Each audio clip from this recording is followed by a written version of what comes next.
तुम बहुत किस्मत वाले हो। हर रोज उठकर तालाब में नहाना, सरकारी नौकरी है तुम्हारे पास, माँ बाप हैं, गांव वालों के साथ पार्टी करते हो, फ्रेश फिश खाते हो। Oh what a life man. तू तो ऐसे बोल रहा है जैसे वहाँ किसी जेल में रहता है। तेरा ही सपना था ना कुछ बनने का। अब मेरी समझ में आ रहा है कि क्या क्या मिस करता हूँ मैं। यार तेरी माँ मेरी माँ, जब भी मैं हॉस्पिटल का दरवाजा खटखटाता था तो तेरे बारे में सोच के अफसोस होता था। यार गांव वालों की बात छोड़, कम से कम हम अपनी माँ के लिए कुछ नहीं कर पाएंगे तो डॉक्टर बनने का क्या फायदा है। वैसे भी बाहर देश जाके हमने कौन सा पहाड़ तोड़ दिया, अभी भी तो वही हाल है। दुनिया की सबसे ऊंची बिल्डिंगों में रहना, महंगी गाड़ियों में घूमना और शाम होते ही एंजॉय करने के लिए दुबई के किसी क्लब में जाना। वो सब छोड़ और यहाँ जा। मैं भी यही सब चाहता हूँ, लेकिन वहां के कारनामे से बाहर निकलकर ही यहाँ आ पाऊंगा। तब तक तो मुश्किल है। अरे तुम आ रहे हो ना? दोनों मिलकर खाना खाते हैं, माँ ने बनाया है। अरे वाह, दुबई वाले हो ना, इसलिए कुछ खास बना के रखा होगा। मुझे नहीं चाहिए, तुम अकेले खा लेना। चलता हूँ। ठीक है।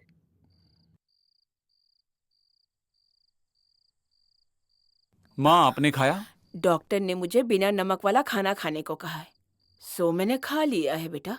अरे माँ इतना सारा बनाकर क्यों तकलीफ उठा रही अरे हो? बेटा, इसमें तकलीफ की क्या बात है? और ऊपर से मेरी मदद करने के लिए एक औरत है, वो और उसका परिवार जो हम लोगों का पुश्तैनी मकान है ना, उसकी देखभाल करते हैं, और वो लोग मेरी देखभाल भी करते हैं। तुम गांव कब आओगे ये पूछकर बहुत लोग तुम्हारी शादी के लिए रिश्ते भेजते हैं। कम से कम अब तो लड़की देख के शादी कर लो। कल मैं आपके पासपोर्ट के लिए अप्लाई करने जा रहा हूँ। वापस जाते समय आपको साथ लेकर जाऊंगा। अब तू बहाना मत बना। एक बहुत ही बढ़िया रिश्ता आया है, बहुत ही पैसे वाले हैं।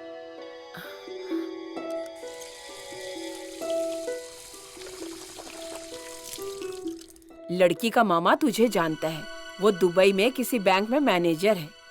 उन्होंने कहा है तुझे फोन करने के लिए। ये ले नंबर।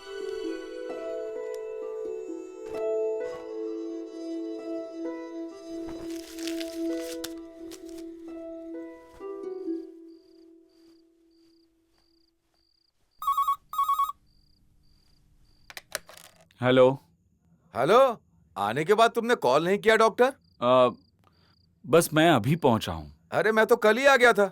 हाँ, वैसे हम लोग कल आपके घर रिश्ते के लिए आने वाले हैं। आप वहीं हो ना? हाँ रहूंगा। ये एक फॉर्मेलिटी है, ऐसा समझ लेना। उसके बाद हम साथ में बैठ के चाय पियेंगे। तो ठीक है, हम कल मिलते हैं। ठीक है।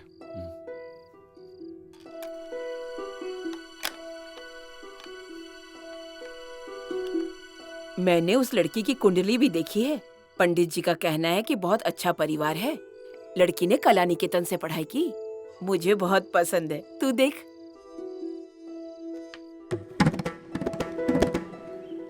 कला मंडल राजश्री, सही है। कुल मिला के चेहरे पे रौनक तो है।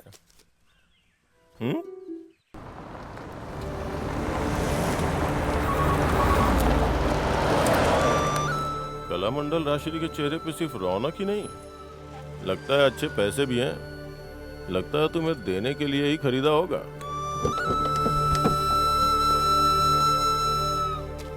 भाई लेन देन में कोई कंजूसी नहीं करेंगे। अगर थोड़ा आगे पीछे हुआ ना तो मामले को बिगड़ने मत देना। Hello sir. हेलो। आइए आइए। आइए आइए आइए आइए। आइए। ये दोनों मेरे एल्डर ब्रदर्स हैं और ये यंगर ब्रदर। हाय। ये है क्राइम ब्रांच डीसीपी सोमशेखर और ये है वासुदेवन, करनवाल के बिल्डर है।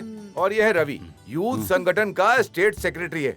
और ये मेरी बीवी है ओमना, मेरा मतलब राजश्री की माँ। ओह, ये सब लोग यहाँ गांव में रहते हैं, मैं सिर्फ विदेश में रहता हूँ। ये मेरा दोस्त है शरद, यहाँ गवर्नमेंट स्कूल में मास्टर है। अच्छा। हेलो। ये मेरी माँ है। आप लोग अंदर आके बैठिए, मैं कॉफी लाती हूँ। आइए ना। वैसे आपकी मदद करने के लिए यहाँ कोई औरत है ना, वो मेरी मदद करती है। आप लीजिए। जी। मैं अभी आता हूँ, ले लेता हूँ। क्या बात है अरुण? सर मेरी सिचुएशन तो आप जानते हैं, आप क्यों इस तरह प्रपोजल लेकर आए? ये कोई बड़ी बात नहीं है। परिवार में पहला दामाद डॉक्टर चाहिए, ऐसी सबकी ख्वाहिश है। हमारे 7 परिवार में एक ही लड़की है, सावित्री, और इनकी सिर्फ एक लड़की है राजश्री। उसका रिश्ता तय हो जाए, इसके अलावा दूसरा कुछ भी नहीं चाहिए। अरे परेशानी दूर हो जाएगी, मैं कह रहा हूँ ना। मैं अभी तक प्रिपेयर नहीं हूँ। अरे क्या प्रिपरेशन, हम सब मिलकर अच्छा करेंगे, हम करवाएंगे ना, टेंशन मत लो। चलो चलो, चाय ठंडी हो रही, आओ।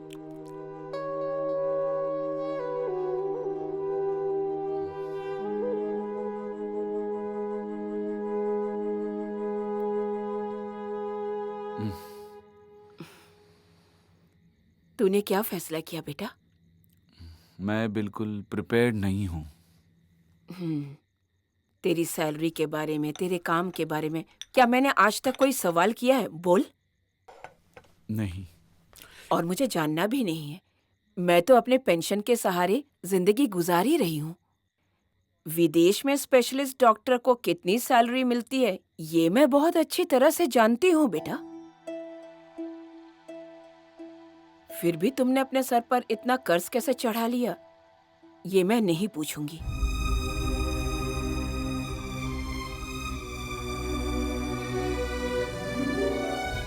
तुम जहाँ भी पढ़ने गए हो, तुम्हारे साथ मैंने हमेशा एक नौकर भेजा है ताकि वो तुम्हारी देखभाल करे। तुम्हें कोई तकलीफ हो ये मैं नहीं चाहती थी, लेकिन नौकरी मिलने के बाद तुम मुझसे दूर चले गए, ये भी मैंने स्वीकार कर लिया। हाँ, तुम्हारी जिंदगी में मैंने कोई दखल नहीं दिया, लेकिन मैं नहीं चाहती कि तुम कर्जदार रहो, इसलिए मैंने ये कागजात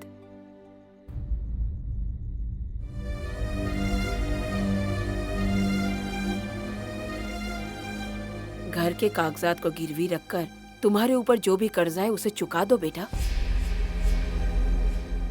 सर पर कर्जा है इसलिए शादी नहीं करूंगा ये मत कहना। माँ, ये सब आप बोल रही हैं, वो सब मैं खुद मैनेज कर लूंगा। बस उसके लिए मुझे थोड़ा वक्त चाहिए। जब मैंने पंडित जी को कुंडली दिखाई तो उन्होंने मुझसे एक बात कही, अगर इस वक्त शादी नहीं करेंगे तो आगे शादी नहीं हो पाएगी। मैं चाहती हूँ कि मेरे जीते जी बस तू ये शादी कर ले बेटा। मैं कल ही तेरी शादी तय कर देती हूँ।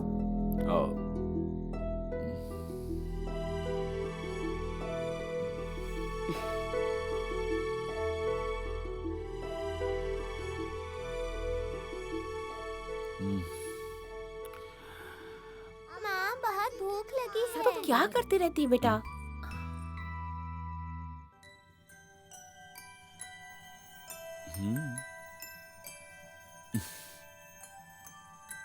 दरवाजा अच्छे से बंद कर दीजिएगा साहब। ठीक है, जरा रुकना।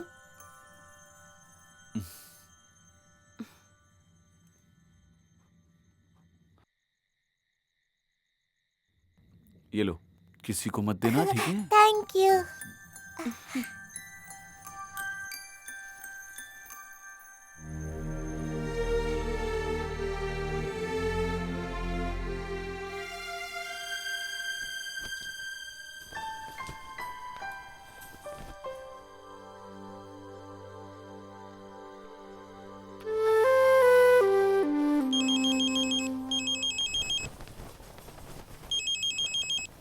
अरुण,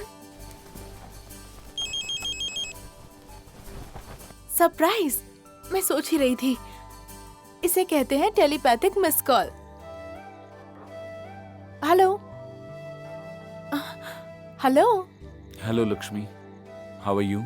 वहां जाकर ऐसे सवाल क्यों पूछ रहे हो?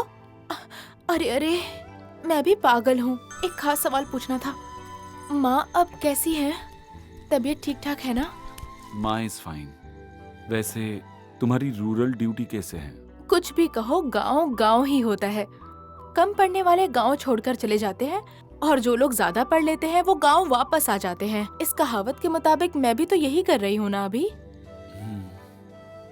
सिर्फ मैं ही बात किए जा रही हूँ। तुम बताओ ना, क्या हुआ? कोई प्रॉब्लम तो नहीं है? ए नथिंग, एक थोड़ा सा कोल्ड है, weather change. Dubai is just a desert without you my play boy. वापस कब आओगे? हेलो लक्ष्मी,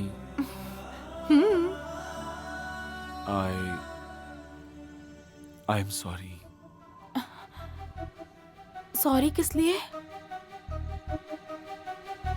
क्या बात है? Hello, are you there? क्या हुआ तुम्हें, बोलो ना। कुछ नहीं, गुड नाइट।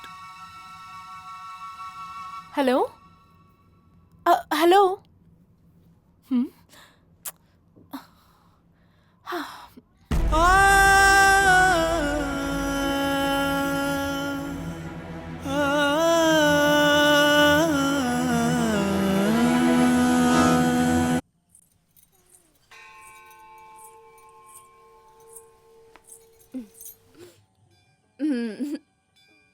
ये अवार्ड मुझे इस साल के कंपटीशन में मिला है। अभी फिल्मों में जो बड़ा नाम कमाया है ना, उस शालिनी को दूसरा रैंक मिला था। उस फंक्शन में बहुत से कलाकार और फिल्म के लोग आए थे, लेकिन मेरे पिताजी नहीं माने। सीरियसली? मद्रास के कला क्षेत्र में पढ़ने की मेरी ख्वाहिश थी, लेकिन पिताजी ने कहा बाहर मत जाओ, यहाँ के कला मंडल में पढ़ो। मैं जरा दादी का ब्रेकफास्ट तैयार करती हूँ, तुम जाकर तब तक सबसे मिलो। स्वीट सचिन। गुड मॉर्निंग दादी माँ। Hi, good morning, young boy. I hope you had a sweet night yesterday. या अरुण, तुम दुबई में जॉब करते हो? I have been there for few hours. Is it? Yeah. When I was coming from London, Rajshree के दादाजी London में charter accountant थे। Oh really? Last time, that was in 1979. We flew via Dubai. मेरी बेटी सुमित्रा, मेरा मतलब तुम्हारी मदर इन लॉ, वो उस वक्त ब्रिटिश एजुकेटेड थी, प्राइमरी लेवल में। उस समय उसके पिताजी को गांव में परेशानी हो गई, इसलिए जॉब छोड़कर यहाँ जंगल में बस गए। उस समय टाइपराइटिंग सीखने जाती थी सुमित्रा, तो पोस्ट ऑफिस में काम करने वाले गोपाल नायर के साथ वो प्यार कर बैठी। दोनों में बहुत प्यार हो गया और वहीं से शुरू हुआ disaster. You like this place? Old house. आपका ब्रेकफास्ट तैयार है दादी। लुक, मुझे वैसे भी इडली डोसा खाना बिल्कुल पसंद नहीं। मुझे तो ब्रेकफास्ट में कॉर्नफ्लेक्स चाहिए, दोपहर में 2 चपाती विद 1 प्लेट चिकन, डिनर में सूप एंड वेजिटेबल। मुझे तो इस मेनू की आदत है। और मेरी आदत खत्म ना हो, इसलिए मैं हमेशा भगवान की प्रार्थना करती हूँ। Okay, see you. Okay, bye. कहाँ है तुम्हारे मामा के फौजी? वो लोग तो कल रात को ही चले गए। हाँ?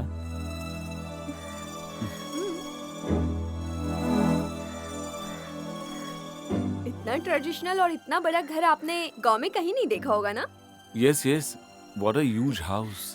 इसे तोड़कर रिनोवेट करेंगे या बेचेंगे, अब ये मम्मी और मामा मिलकर डिसाइड करेंगे। इसे बेचने जा रहे ये हैं? पुश्तैनी प्रॉपर्टी है ना, इसलिए माँ इसे मेरी शादी के पहले नहीं बेचना चाहती थी। पापा चाहते थे कि मेरी शादी एक डॉक्टर से हो, लेकिन अब सारी प्रॉब्लम सॉल्व हो चुकी है। माँ ने कागजात पर साइन कर दिया है। अगर इसे बेचेंगे तो एक शेयर हमारा भी होगा। 22 एकड़ में से 1 एकड़ भी मिल गया तो बहुत है, थोड़ा तो फायदा होगा ना। थोड़ा ही फायदा होगा का मतलब? माँ बता रही थी लगभग 3 या 3.5 लाख मिलेगा। हाँ? ब्रेकफास्ट के टाइम मम्मी पापा आपसे मिलना चाह रहे थे। मुझे ऐसा लगता है कि पापा आपको कुछ देने वाले थे।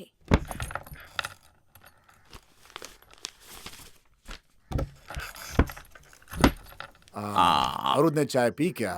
हाँ जी। अरे जाकर उन्हें देखो, कोई दिक्कत तो नहीं है? खाना वाना दिया ना? हाँ हाँ जी, सब कुछ दिया है। कहाँ है वो लोग? वो लोग बाहर हैं, अच्छा, आइए ना। हाँ, ठीक है। ये देखो, ये छोटे पापा हैं और ये मैं हूँ। हाँ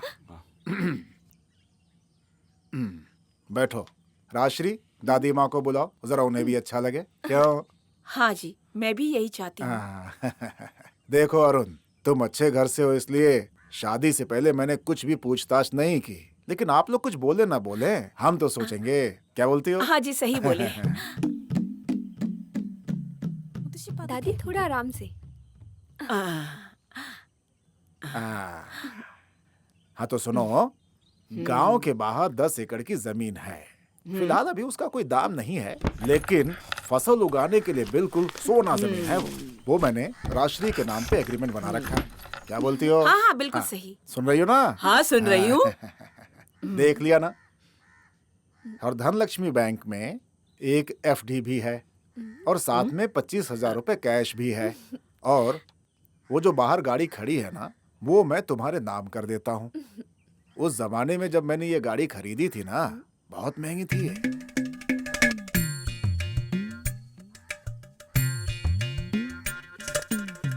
राजश्री को अपने साथ दुबई लेकर के जाओगे ना तुम?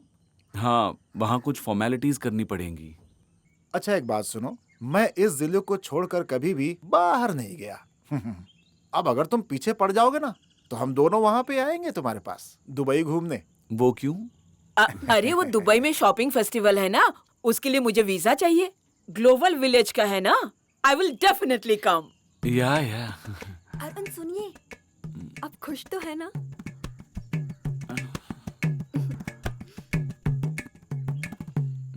राजश्री यहाँ आओ, अपना तोहफा स्वीकार करो। बहुत बड़े डॉक्टर हैं, बहुत काम होगा इनको। इनको रोकना ठीक नहीं है, ठीक है? आजा।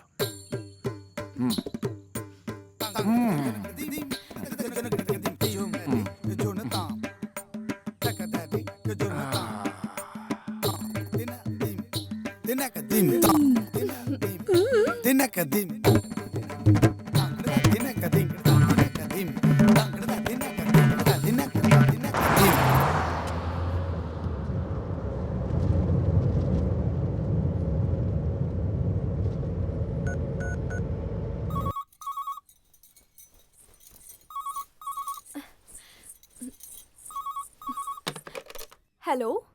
हेलो। हाँ, आप पहुँच गए क्या? अरुण का फोन है, कह रहे हैं पहुँच गए। माँ से बात कर रही हो? हाँ, वैसे अरुण, आप आज पापा से पैसा लेना भूल गए ना? मैं भूला नहीं हूँ। उस पैसे से तुम एक आइसक्रीम लेकर खा लो। सिर्फ तुम ही नहीं, तुम्हारी मम्मी, पापा और तुम्हारे जो मामा है ना, मैनेजर नारायणन, उन्हें भी खिला दो। मेरे पापा ने ठीक कहा था। क्या? अरुण बहुत ईमानदार है, इसलिए वो दहेज में कुछ भी नहीं लेगा।